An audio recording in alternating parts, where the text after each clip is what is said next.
Une dédicace, c'est une action liturgique par laquelle l'évêque consacre une église.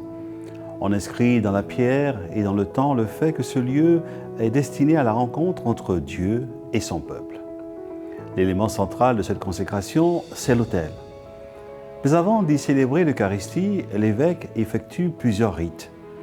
La déposition de reliques dans l'autel avec l'invocation des saints. Nous allons placer dans l'autel de Saint-Christophe des reliques de Sainte Cécile, patronne des musiciens, en action de grâce pour la maîtrise de Saint-Christophe, des reliques de Saint-Augustin, puisque la paroisse a été tenue par l'Ordre des Augustins de l'Assomption de 1924 à 1967, des reliques de Saint-Vincent de Paul, serviteur des plus pauvres, rappelant notre attachement à la solidarité chrétienne.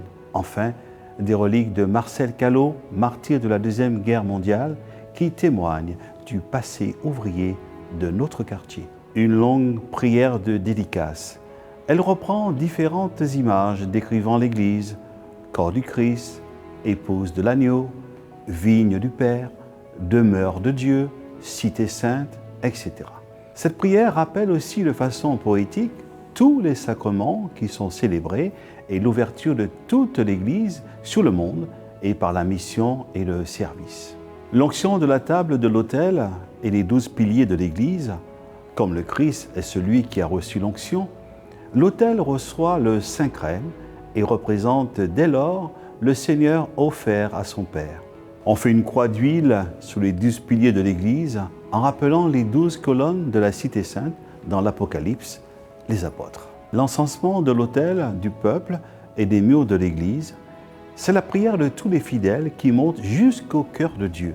Sur l'autel, c'est l'offrande de Jésus lui-même qui emporte toutes nos offrandes jusqu'à son Père.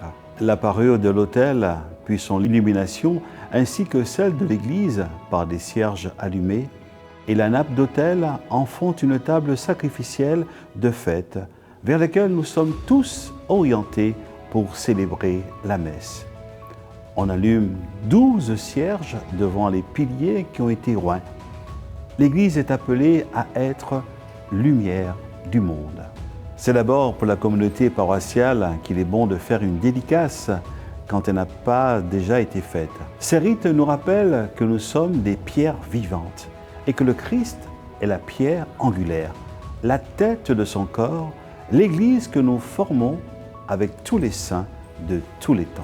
C'est aussi un acte d'une grande solennité, une fête qui inscrit dans notre année liturgique l'appel que Dieu nous adresse à la sainteté par la pratique des sacrements, par l'amour que Jésus nous communique dans sa parole, dans son Eucharistie, dans nos frères et sœurs.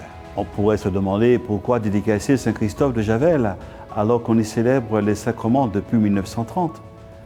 Le rituel de cette fameuse dédicace rappelle que l'Eucharistie est la seule véritable consécration dont nous ayons besoin. La présence eucharistique de Jésus constitue la seule bénédiction nécessaire.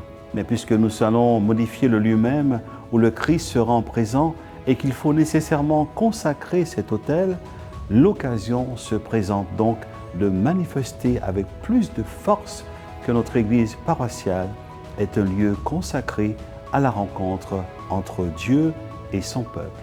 Mais il y a une raison plus profonde encore. Nous voulons que toute notre communauté soit renforcée par la grâce de Dieu. En consacrant notre Église, nous voulons renouveler notre engagement à suivre le Christ dans la voie de la sainteté. Un jour de l'année nous le rappellera solennellement, le 15 février. En consacrant notre Église, c'est nous qui sommes consacrés pierre vivante.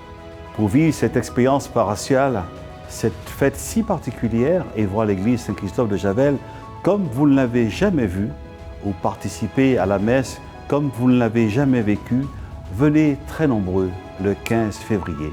C'est d'abord notre fête, c'est d'abord votre fête.